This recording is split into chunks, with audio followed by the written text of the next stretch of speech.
भाई रे को मेहरारू दर्द में अपना मर्द के चिट्ठी लेके कह दिया, हाय जननी न लागल कौन तोहरा पतिया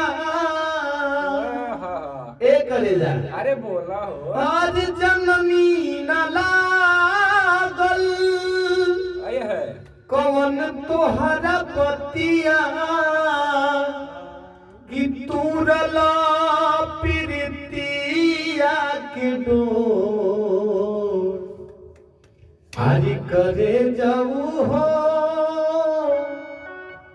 हो गईल बैरी मोर करे जाऊ हो गईल बैरी मोर।